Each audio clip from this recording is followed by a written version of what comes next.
Assalamualaikum warahmatullahi wabarakatuh. Alhamdulillahilladzi yujibu da'wat, yaghfiru dhunuba wa ya'fu 'anis sayyi'at. Asyhadu an la ilaha illallah al-malikul haqqul mubin, Muhammadur Rasulullah shadiqul wa'dil amin. Allahumma salli wa sallim wa barik ala Muhammad wa ala alihi wa ashabihi ajma'in, amma ba'd. Wa qala Allah ta'ala fil Qur'anil Karim, a'udzu billahi minasy syaithanir rajim. Bismillahirrahmanirrahim. Wa idza qala rabbuka lil malaikati inni ja'ilun fil ardi khalifah. Qalu ataj'alu fiha may yufsidu fiha wa yasfiku dima wa nahnu nusabbihu bihamdika wa nuqaddisu lak. Qala inni a'lamu ma la ta'lamun. Shadaqallahul adzim. Bapak Ibu sekalian, jamaah sholat subuh atau sholat duha ini Pak. Jamaah Ahad pagi, rahimakumullah. Tak lupa kepada segenap jajaran takmir Masjid Al-Arqam yang dirahmati oleh Allah Subhanahu wa Ta'ala. Alhamdulillah, dengan manjatkan puji syukur kehadirat Allah Subhanahu wa Ta'ala, pada pagi hari ini kita sekalian masih diberikan panjang umur. Bersyukur enggak ini Bu, diberi panjang umur? Bersyukur enggak Pak? Padahal ketika kita diberi panjang umur itu akan banyak dosanya atau akan lebih banyak pahalanya? Tergantung ya Pak ya. Tergantung. Ketika kita banyak ingat kepada Allah Subhanahu wa Ta'ala, maka pahalanya akan semakin banyak. Susah enggak ini cari pahala Pak Bu? Lebih mudah cari pahala atau lebih mudah cari dosa?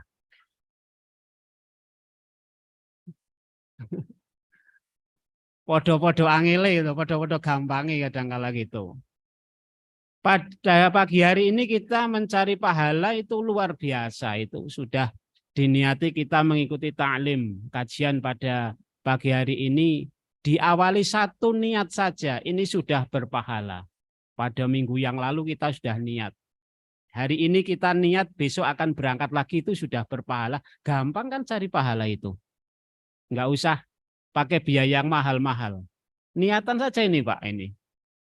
Sebentar lagi kita, saudara-saudara kita juga akan melaksanakan ibadah haji. Kita niatan kita mau bersilaturahmi, ini juga pahala lagi Pak. Belum lagi kalau nanti kita datang, pahalanya tambah lagi. Tapi cari dosanya kita kira mudah. Enggak ini. Nanti datang ke tempat orang jamaah haji, lah jamaah haji enggak niat ini mau haji kok hidangannya seperti ini. Lah ini tambah dosa lagi ya Mas. Lah sekarang kita mau berkunjung, orang mau haji itu cari apa kan itu? Mau mendoakan atau mencari apa itu? Jadi kita niatkan, luruskan niat dulu bahwa kita mau mendoakan kepada calon jamaah haji. Mudah-mudahan ini semuanya menjadi ladang pahala bagi kita sekalian. Bapak Ibu sekalian yang saya hormati, pada kesempatan pagi hari ini mungkin tema yang saya sampaikan ini kok sudah agak kadaluarsa ini Bapak Ibu sekalian, itu emansipasi wanita dalam perspektif Islam itu. Karena saya itu ingatnya bahwa bulan ini itu bulan April ini Pak Bu. Jadi ketika kemarin saya diingatkan oleh panitia di sini bahwa saya untuk mengisi di sini, saya ingatnya ini 21 April. Jadi saya membuat momen yaitu emansipasi wanita.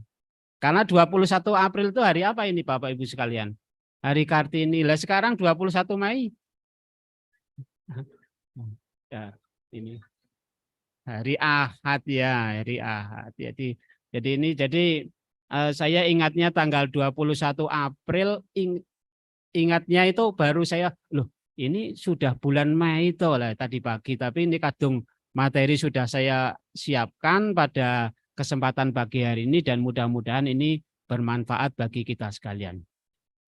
Bapak Ibu sekalian yang saya hormati, ada sebuah drama ini Bapak Ibu sekalian. Tadi di dalam ayat Al-Quran yang sudah saya bacakan ini surah Al-Baqarah ayat 30. Wa idh qala rabbuka lil malaikati inni ja'ilum fil ardi khalifah. Pada waktu itu Allah Subhanahu wa taala memberikan informasi kepada malaikat. Itu kan wa idz qala rabbuka lil malaikati, dan ketika Allah itu memberikan informasi kepada malaikat, inni ja'ilum fil ardi khalifah, bahwa akunya itu aku Allah. Dhamir mutasilnya itu Allah. Ini akan menciptakan khalifah. Ja'ilum fil ardi khalifah. Di sini terjadi perbincangan antara, seakan-akan perbincangan antara Allah dengan malaikat kan itu. Malaikat protes kepada Allah. Kenapa engkau ya Allah akan menjadikan manusia, suatu makhluk yang akan membuat kerusakan di muka bumi? Allah jawabnya sangat singkat saja.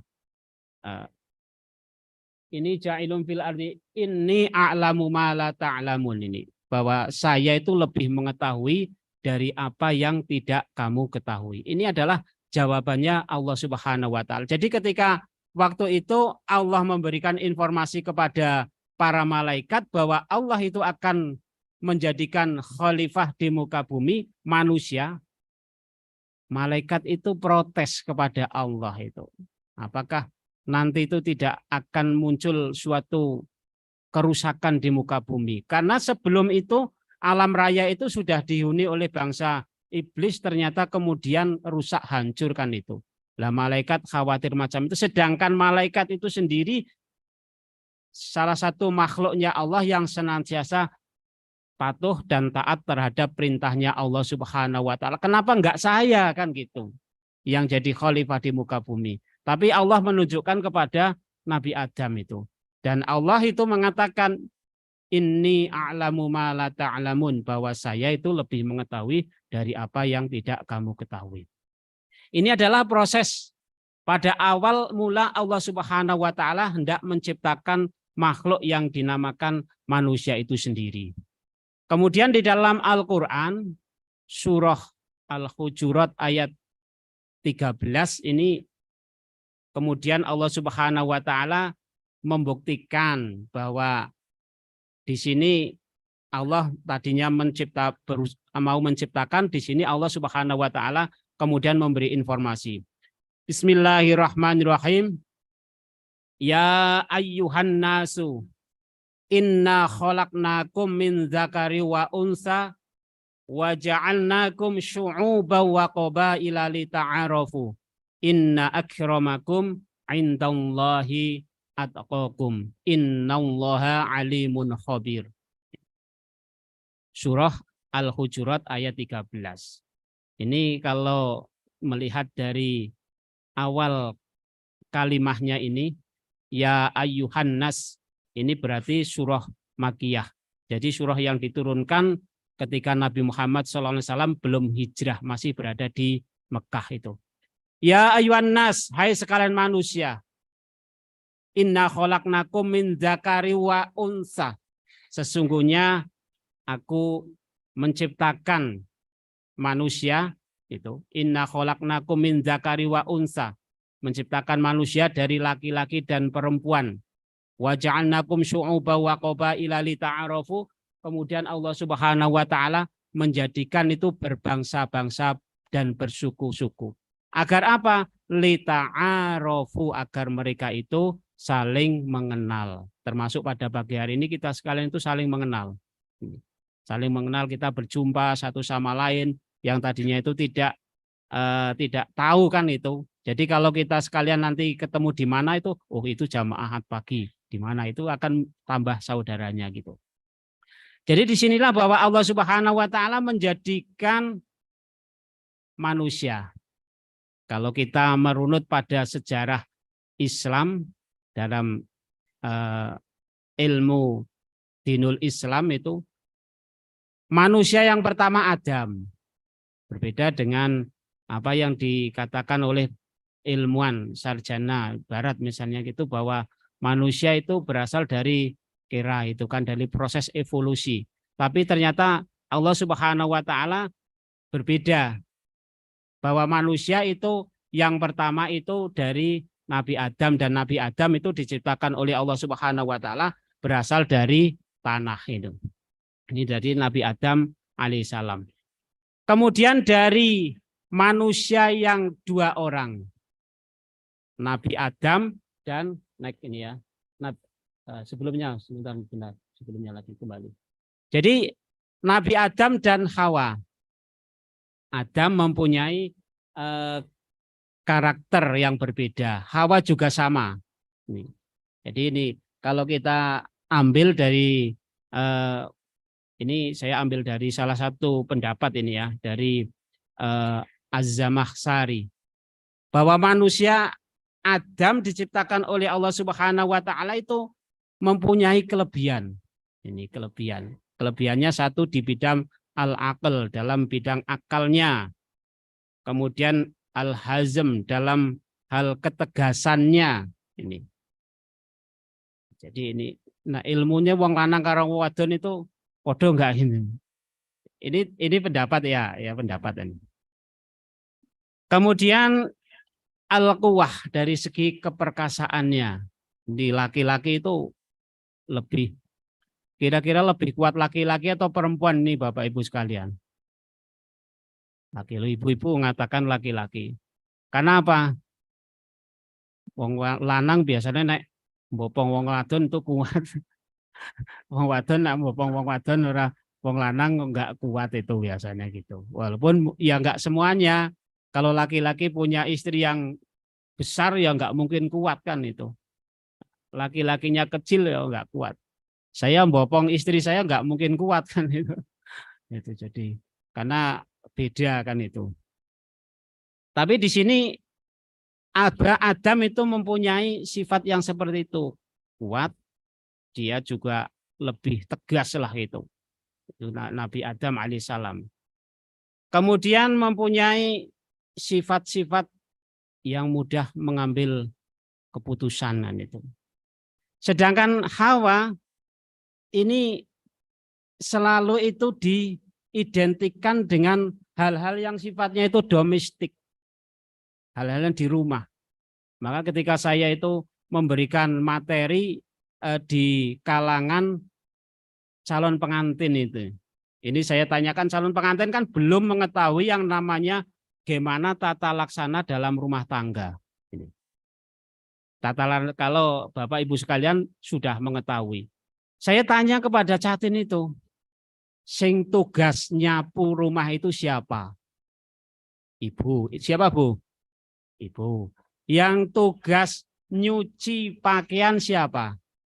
Ibu lagi, ini sama ibu. Kemudian yang tugas nyetrika pakaian siapa? Ibu. Yang tugasnya itu ngepel rumah siapa? Ibu. Yang tugasnya nyetrika siapa? Yang tugasnya masak siapa? Bapak tugasnya apa ini? Ini. Cari nafkah katanya. Inilah yang hal-hal yang demikian ini kadang menimbulkan keterpojokan dari kalangan wanita. Jadi wanita itu sudah seakan-akan terstruktur menjadi tugas-tugas yang domestik. Karena itu pada masa kolonial yang namanya pada zaman era dulu, era Kartini itu wanita itu kan hanya apa? Tugasnya satu, masak, mana itu kan, dapur, siwur, kasur, telu ini. Karena apa, sejak awal itu sudah prototip daripada wanita itu seakan-akan dibentuk macam itu. Padahal prakteknya itu sekarang gini, yang asah-asah di rumah itu apakah semuanya itu dibebankan pada ibu? Enggak. Yang ngepel rumah apakah dibebankan pada ibu? Enggak. Coba bapak-bapak itu sekalian yang sekarang masih merasa merdeka. Saya dilayani oleh istri di rumah, pokoknya makan, minum, dan lain sebagainya sudah disediakan oleh istri, pakaian sudah disiapkan oleh istri. Suatu saat ditinggal oleh istri, kira-kira ngudis enggak di rumah itu? Itu. Coba lo itu. Misalnya dari ibu di rumah itu sebelum berangkat pergi itu misalnya ada wisata religi kan itu berapa hari kan itu. Pak, ini saya tinggal, saya mengikuti kegiatan wisata religi macam ini. Tolong nanti Bapak di rumah ini sudah saya siapkan. Ini kalau mau masak ini sudah tersedia di sini. Semuanya sudah disediakan. Ini kalau mau minum ini sudah saya sediakan, kopinya di sini, tehnya di sini, sudah ada seperti ini. Sudah disediakan. Istrinya berangkat pergi. Begitu pergi di situ dia membuat kopi saja, membuat teh ya itu. Waduh, ini gimana membuat teh itu kan. Bingung lagi membuat teh. Setelah itu membuat teh selesai, itu mau membuat lagi. Membuat teh lagi. Ganti gelas. Loh, ini gelas kotor, ini siapa yang nyuci? Nah ini.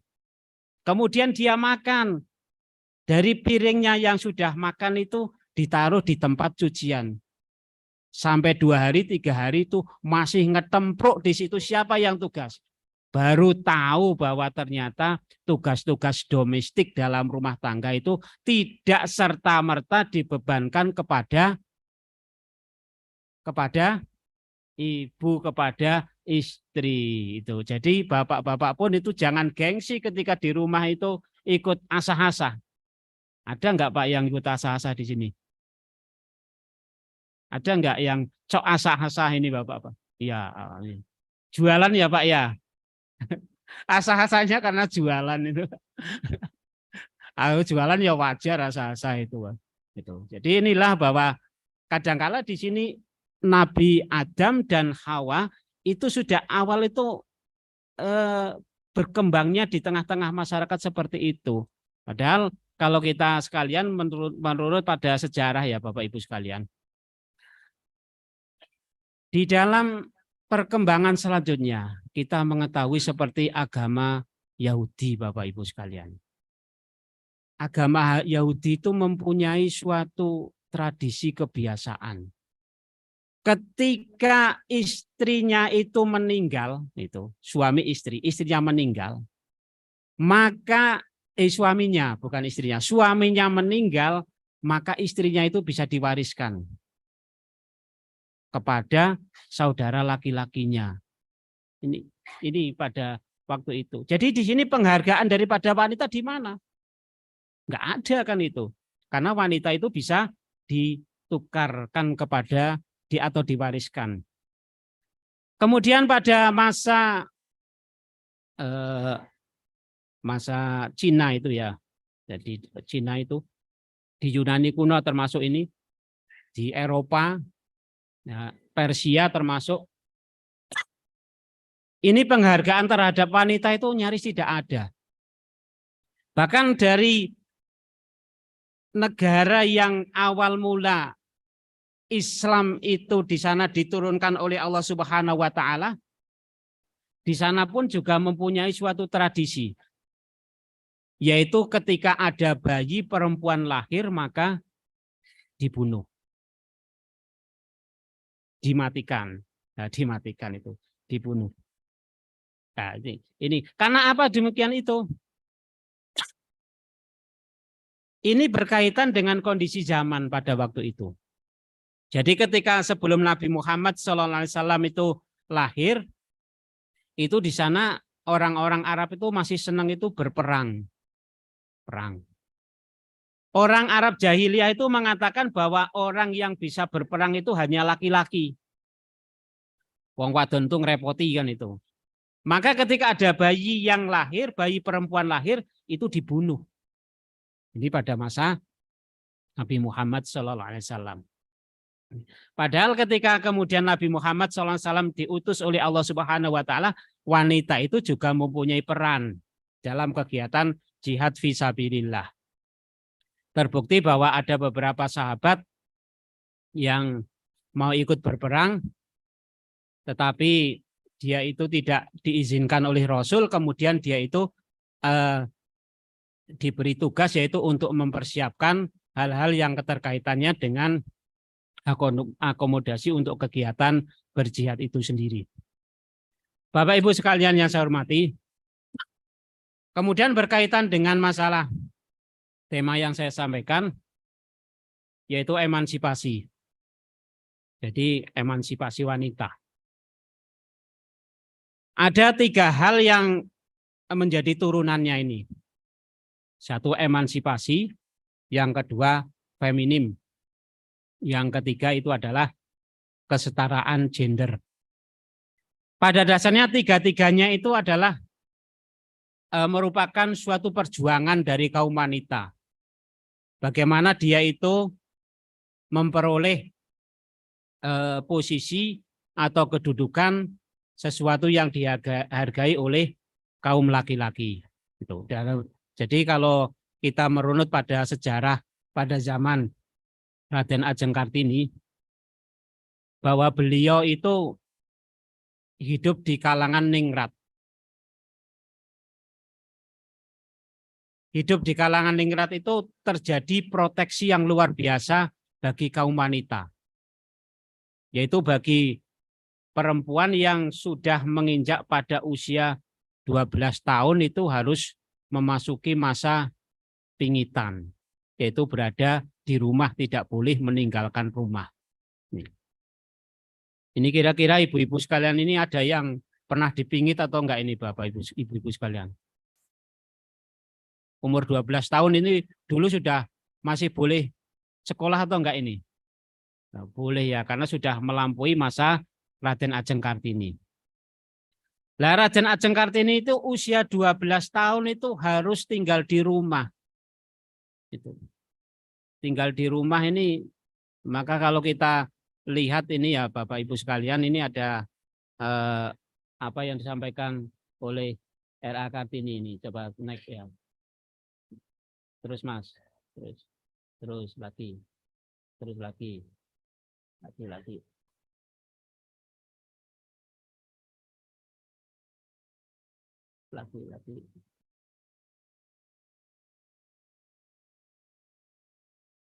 ya kembali lagi yang tadi aja, nggak ketemu. Ini slide-nya sudah di atas sekali itu. Ini bahwa kisah daripada Kartini penderitaannya itu kan dimuat dalam buku Habis Gelap Terbitlah Terang. Di sana buku ini sebenarnya merupakan surat daripada Raden Ajeng Kartini yang disampaikan kepada sahabat-sahabatnya yang berada di Belanda. Yang ada di Belanda. Di antaranya bahwa dia mengatakan bahwa wanita Indonesia itu ketika itu usia 12 tahun itu sudah menjadi masa yang sangat menderita. Karena hanya hidup dalam kungkungan kehidupan rumah tangga, tidak boleh pergi kemana-mana. Ini jadi penderitaan yang ini. Jadi yang disampaikan oleh Raden Ajeng Kartini itu salah satu suratnya ini Bapak Ibu sekalian.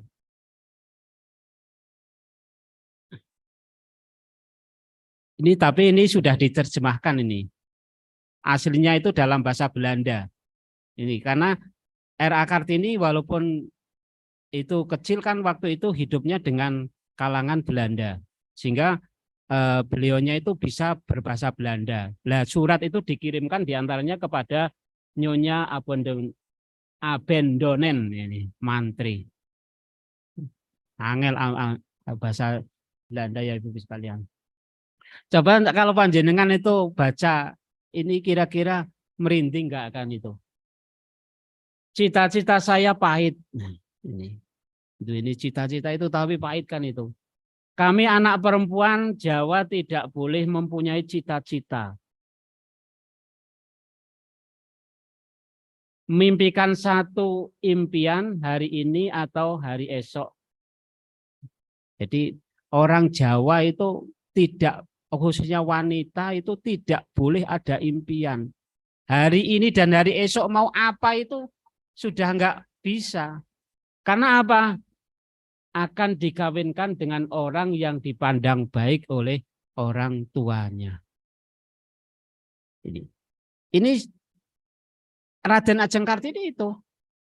Termasuk wanita-wanita lain, termasuk ini kakak-kakaknya R.A. Kartini itu juga sama itu memasuki masa yang demikian itu. Jadi ketika masa sudah 21 tahun itu sudah harus kehidupannya di rumah. Ini dilanjutkan lagi. Cinta, apakah kami ketahui tentang cinta?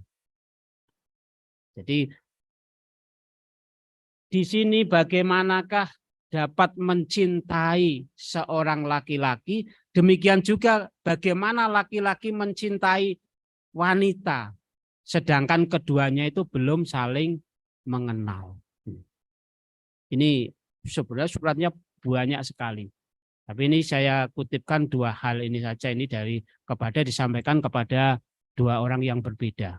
Suratnya sangat panjang-panjang sekali itu. Jadi inilah bahwa ketika anak itu sudah memasuki usia yang demikian 12 tahun, itu sampai batas waktu usia yang panjang itu sudah tidak bisa lagi yang namanya satu sekolah itu enggak ada. Waktu sekolah wanita itu diberi kebebasan untuk sekolah enggak ada. Kemudian untuk duduk di pemerintahan juga tidak ada karena wanita itu tugasnya itu sudah di domestik itu. Hal-hal yang keterkaitan dengan rumah tangga. Melahirkan, setelah melahirkan, kemudian itu mendidik, mengasuh kepada anak-anaknya dan lain sebagainya itu.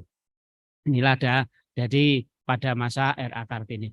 Oleh karena itu bagaimanakah sih sebenarnya Islam dalam mensikapi hal-hal yang keterkaitannya dengan kedudukan wanita di dalam Islam itu sendiri. Yang pertama itu adalah bahwa wanita itu berkedudukan sebagai seorang anak. Ini sebagaimana ada anak laki-laki, ada anak perempuan yang lahir. Ini kan sama, itu kedudukannya sebagai seorang anak. Coba di slide-nya yang mana ya itu ya.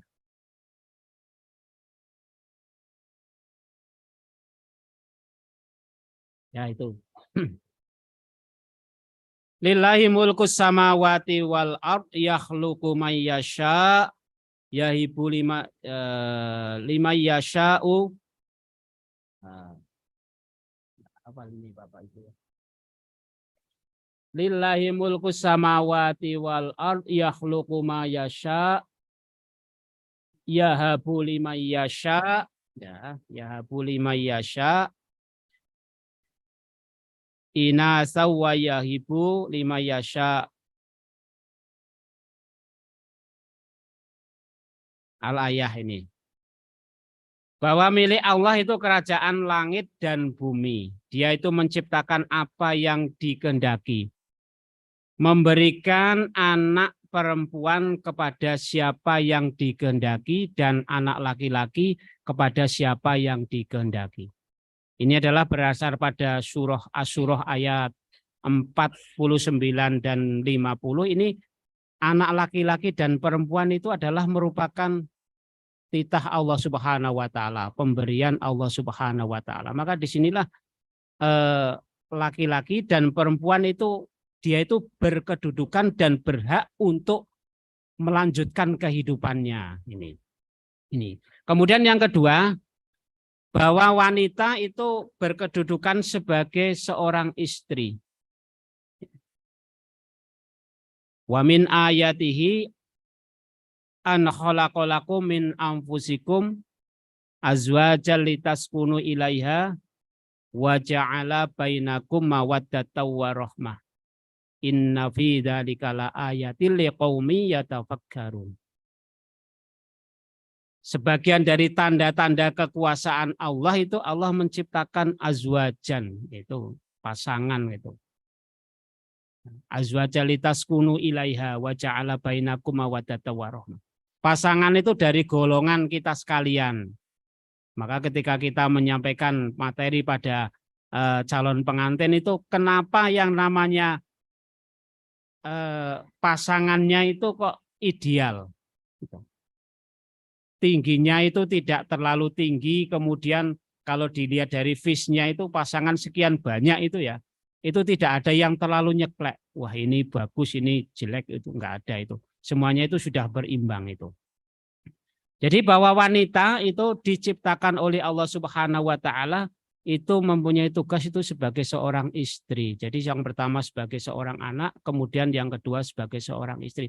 Bagaimanakah tugas dan fungsi di dalam keluarga sebagai seorang istri itu bagaimana itu? Nih, ibu sekalian sudah lebih paham, bapak-bapak dan juga sudah bisa membiasakanlah dengan tugas dan fungsinya di dalam rumah tangga ini. Kemudian yang ketiga itu bahwa wanita itu kedudukannya sebagai seorang ibu. Jadi kan multifungsi itu. Wanita itu kadang sebagai seorang anak, maka ketika dia bergaul dengan anak kita, wanita itu ya bersikap childish, kekanak-kanakan itu. Termasuk ketika perempuan itu bersama dengan suaminya, kadang-kala kan sikap kekanak-kanakannya juga muncul. Laki-laki juga kadang-kala juga sama. Nek bahasa Jawanya itu aleman.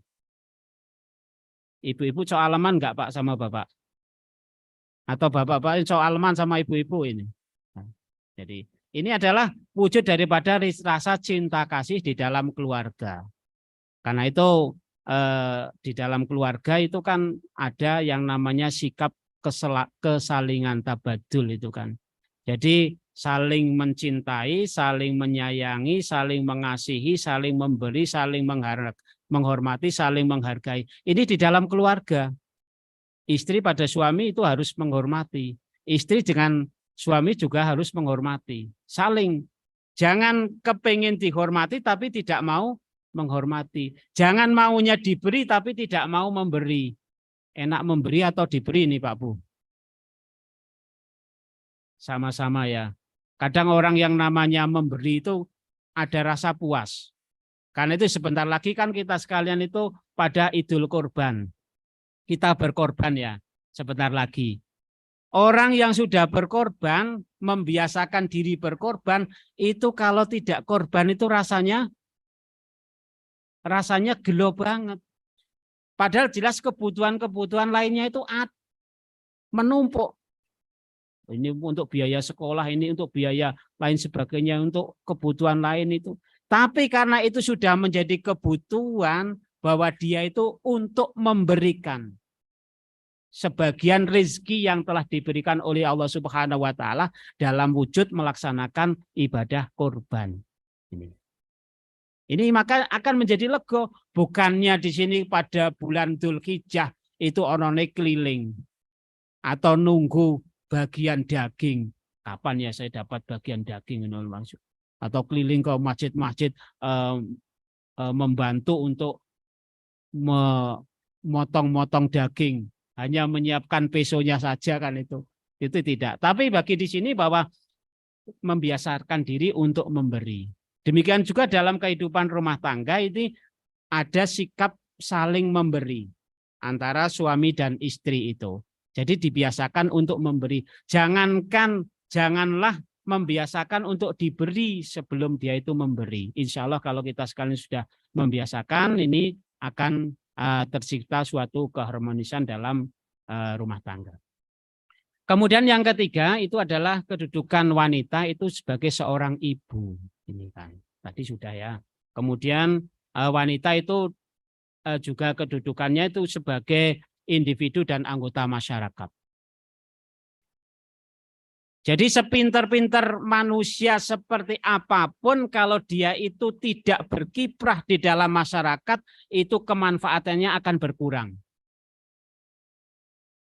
Khairun nas anfa'uhum linnas. Jadi sebagus-bagus manusia itu adalah manusia yang bermanfaat bagi yang lainnya. Manfaat bukan hanya kita memberi sesuatu yang besar, tapi memberikan sesuatu yang kecil kalau dilaksanakan secara terus-menerus itu akan menjadi suatu kebagusan. Sesuatu yang lebih bagus kan itu. Jadi ini kiprah di dalam masyarakat. Contohnya kita sekalian di sini, saya yakin Bapak Ibu sekalian ada di antara kita yang rumahnya itu dekat dengan tempat ibadah, baik itu masjid, langgar, atau musola. Entah itu masjid, langgar, dan musola itu ikut membangun atau tidak, ini kita sekalian mempunyai tugas diantaranya bagaimana ikut berperan dalam kegiatan kemasjidan atau kegiatan musola dan lain sebagainya ini.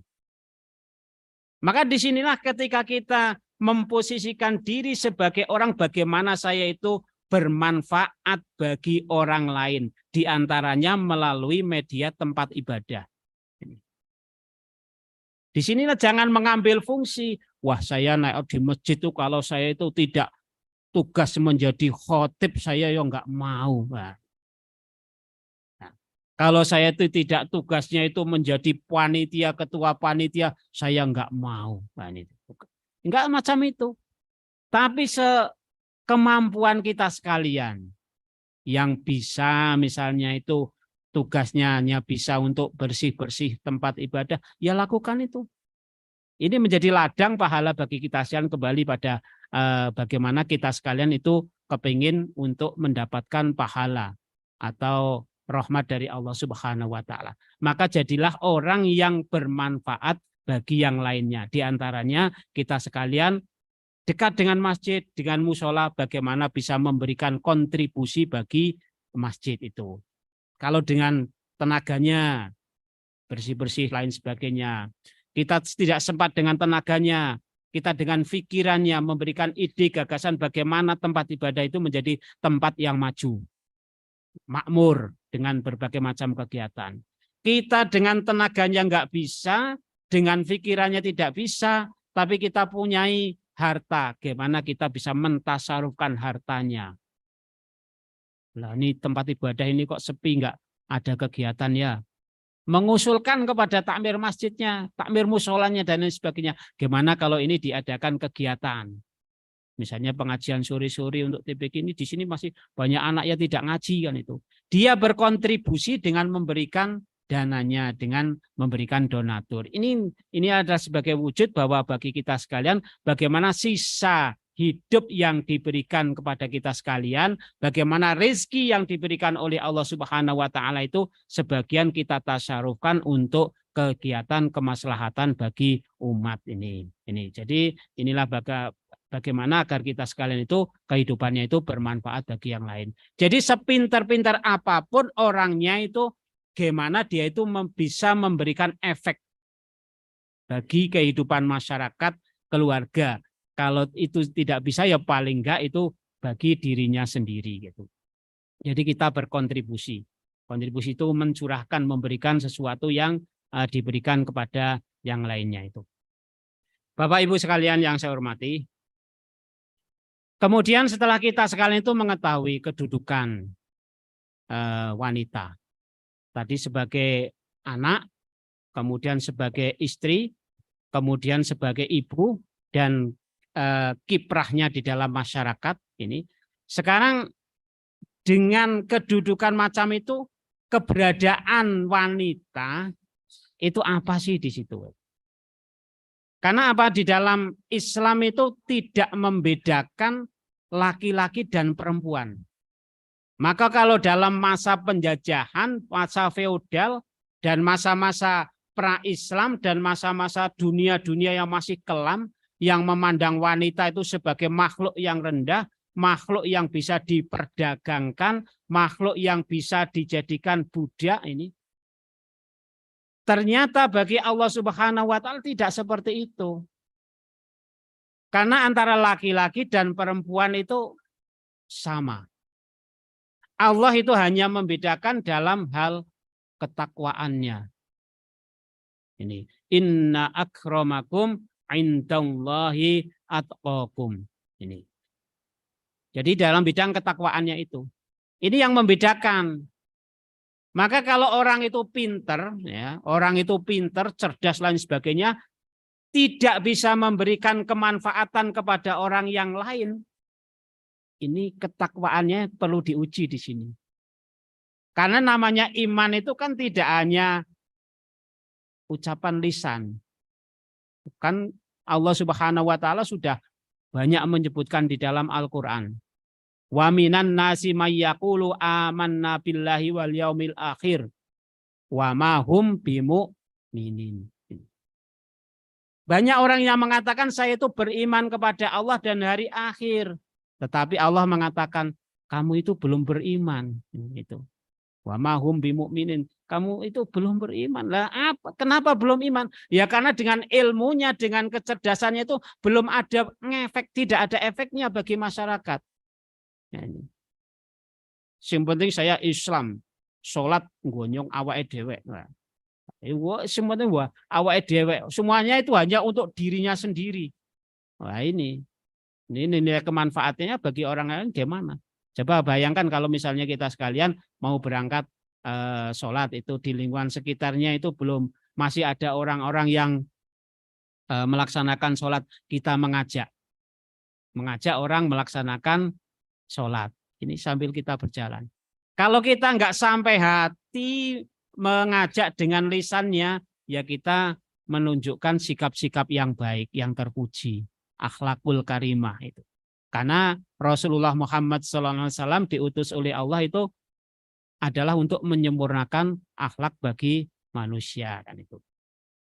Ini jadi Allah tidak membedakan laki-laki dan perempuan. Yang dibedakan oleh Allah itu adalah dari segi ketakwaannya itu. Kemudian yang selanjutnya bahwa wanita itu sebagai partner kerja, partner bagi laki-laki. Ini dalam surah At-Taubah ayat 71 ini.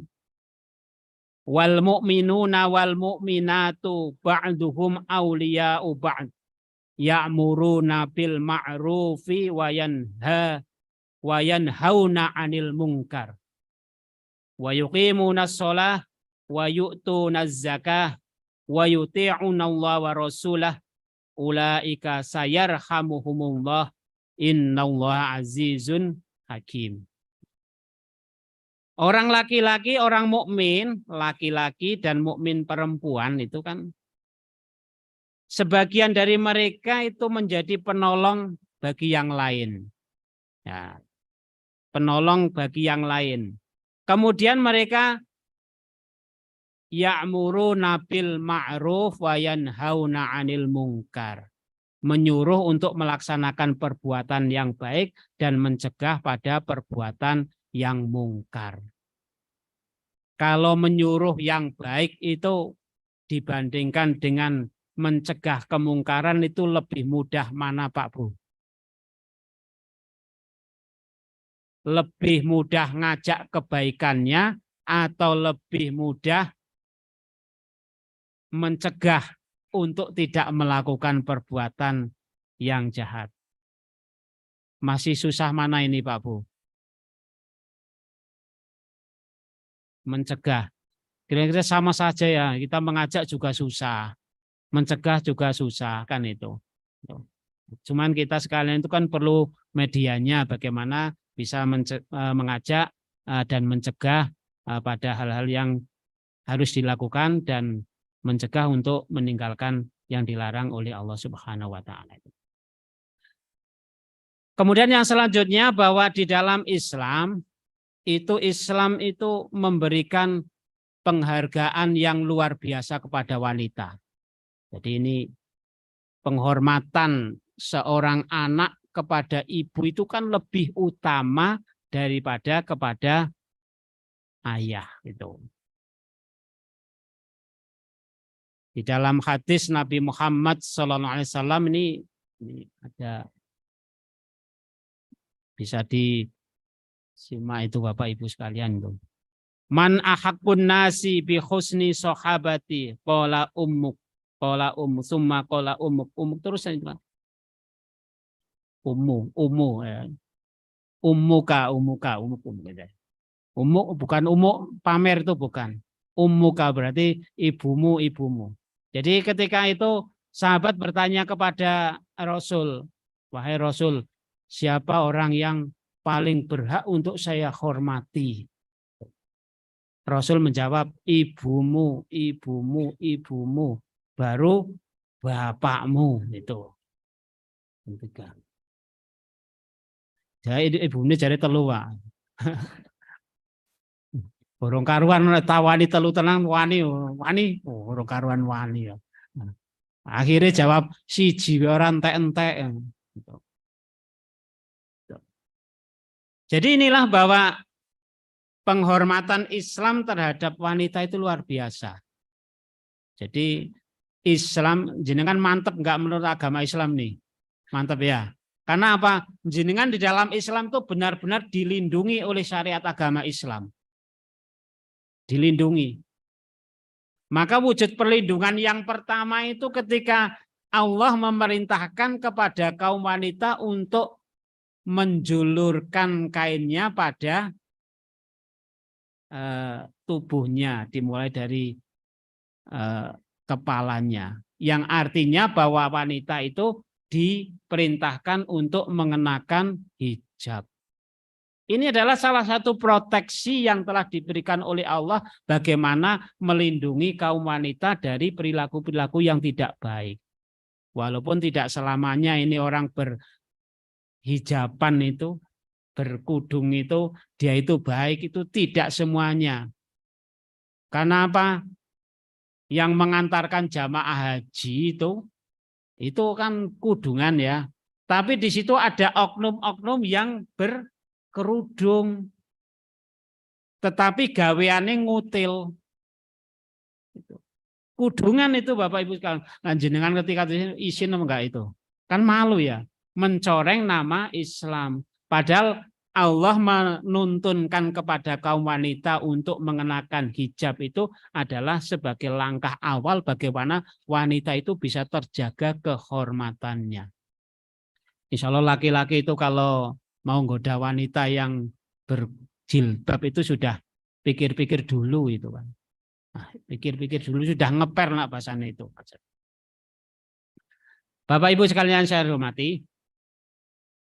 Kemudian untuk menguatkan bahwa Allah Subhanahu wa taala ini melihat hambanya itu dari segi ketakwaannya. Ini dikuatkan dalam hadis Nabi Muhammad SAW. Nih hadisnya itu banyak sebenarnya. Innallaha la yanzuru ila ajsamikum wala ila suwarikum walakin yanzuru ila qulubikum. Wa a'malikum ini di sini beda. Qulubikum wa asyara bi asabihi ila sadri. Jadi Rasulullah itu mengatakan Allah itu tidak melihat pada tubuh kamu, pada rupa kamu, tapi yang dilihat adalah hati kamu. Selayak Allah sambil menunjukkan itu kepada ini loh. Takwa itu kan manggone. Takwa manggone di mana itu? Di sini atau di sini? Ya, di hati. Sehingga Rasulullah menunjukkan sambil ke hati. Jadi takwa itu. Jadi iman itu di segi ketakwaannya itu.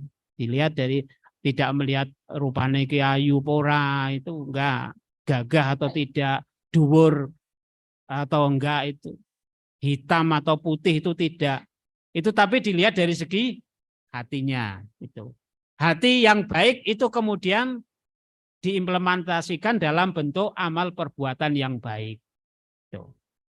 Jadi di sini ada keterkaitan. Orang berbuat baik itu karena hatinya baik, hatinya baik. Tapi orang hatinya baik maka akan memunculkan perilaku yang baik. Itu yang terpuji. Itu hati yang baik. Yang jadi masalah itu bagaimana agar hatinya itu tetap baik kan itu. Maka dalam Islam itu ada yang namanya konsep gimana agar hatinya itu menjadi baik, tetap bagus itu kan. Satu itu harus ikhlas, ya, harus sabar, harus istiqomah, harus tawadhu, harus qanaah. Itu sifat-sifat hati macam itu. Gimana agar bisa memperoleh hati yang ikhlas, hati tawadhu, hati yang qanaah dan lain sebagainya itu. Gimana caranya? Kita sekalian diperbanyak untuk zikir kepada Allah Subhanahu wa taala. Itu mau banyak zikir. Itu. Zikir di antara kita sekalian adalah membaca Al-Qur'an. Baca Al-Quran juga merupakan wujud daripada zikir kepada Allah Subhanahu wa taala. Kemudian di dalam hadis yang lain ini inna wala yanzuru ila suwarikum wa amwalikum walaki yanzuru ila qulubikum wa a'malikum. Ini sama-sama hadis diriwayatkan oleh Imam Muslim. Ya, hadisnya itu sebenarnya itu banyak. Imam Bukhari juga menyiapkan, ada dalam Kutubus Sittah itu juga disebutkan ini hadis ini, karena ini hadis ini sangat masyhur sekali ini. Ya, termasuk kategori hadis sahih itu. Kemudian yang selanjutnya bahwa keberadaan wanita itu, Islam itu sangat menghargai karya-karya daripada wanita. Man amila sholihan min zakarin au unsa wa huwa mu'minun falanuhyiyannahu hayatan thayyibah. Jadi barang siapa yang melaksanakan amal yang soleh, laki-laki atau perempuan, dia itu akan diberikan kehidupan yang baik. Jadi kalau kita kepingin meraih suatu kehidupan yang baik, itu perbanyaklah untuk melakukan amal yang soleh. Karena amal yang soleh itu ada keterkaitan. Jadi di dalam surah Al-Asr juga sudah disebutkan innalladzina amanu wa amilus sholihat, mesti itu iman amal soleh, iman amal soleh. Jadi iman tidak cukup, tapi dikaitkan dengan amal soleh itu. Kemudian yang selanjutnya yang terakhir itu bahwa Islam itu memberikan kesempatan pada wanita itu untuk mendapatkan apa yang didapatkan oleh kaum laki-laki seperti pendidikan itu. Jadi pendidikan itu sekarang alhamdulillah dengan ini sebenarnya pada bulan ini pas hari pendidikan ya, bagaimana kita sekalian pendidikan itu ditanamkan di dalam keluarga. Jadi pendidikan dalam keluarga itu yang diutamakan adalah bagaimana pendidikan uswatun hasanah. Laki-laki suami istri itu bisa memberikan pendidikan kepada anak-anaknya itu dalam bentuk itu suri tauladan yang baik. Misalnya kan ini suri tauladan yang baik itu ya. Sekarang subuhnya itu jam berapa, Bu? Subuhnya jam berapa? Hampir jam 4:30 ya. Jam 4:30. Ibu-ibu bangun paginya jam berapa, ibu-ibu? Jam berapa, Ibu? Ada yang jam 2. Jam 2 ada? Jam 3. Kalau bangun jam 2 itu apa yang dilakukan nih, ibu-ibu? Apa yang dilakukan jam 2 bangun itu? Sholat, zikir, lain sebagainya. Bapak-bapaknya bangunnya jam berapa ini? Bar subuh. Insya Allah kalau kita sudah terbiasa itu bangun pagi. Jadi kita mengajak kepada anggota keluarganya, awalilah pagi hari untuk bangun pagi. Insya Allah kita memulai pagi hari itu dengan rasa optimis dan juga sekaligus kita berserah diri kepada Allah, maka kita akan memasuki hari itu dengan penuh optimis dan keyakinan. Karena diawali dengan melaksanakan sholat subuh kan itu. Kita mohon pada Allah sholat subuh, kemudian setelah itu dimanapun kita selalu merasa dalam pengawasan Allah Subhanahu wa taala. Itu diantaranya bahwa kita sekalian itu hikmah kita bangun pagi. Mudah-mudahan kita sekalian pada pagi hari ini yang belum terbiasa bangun pagi diniatkan untuk bangun pagi. Gitu. Ya, bangun sebelum adzan subuh, dibiasakan untuk melaksanakan sholat lail dulu itu. Demikian Bapak Ibu sekalian yang saya hormati, kajian kita pada kesempatan pagi hari ini, kita harapkan dan kita mohon pada Allah Subhanahu wa taala, kita sekalian laki-laki atau perempuan yang berkeluarga, mudah-mudahan keluarga kita senantiasa menjadi keluarga yang sakinah, mawaddah, warohmah, keluarga yang senantiasa melaksanakan perintahnya Allah Subhanahu wa taala, sehingga kita akan menjadi keluarga yang kelak akan dimasukkan ke dalam surganya Allah Subhanahu wa taala. Demikian Bapak Ibu sekalian yang saya hormati, kurang lebihnya materi yang saya sampaikan banyak kekurangannya, saya mohon maaf yang setulus-tulusnya. Akhirul kalam wabillahi taufiq wal hidayah. Assalamualaikum warahmatullahi wabarakatuh.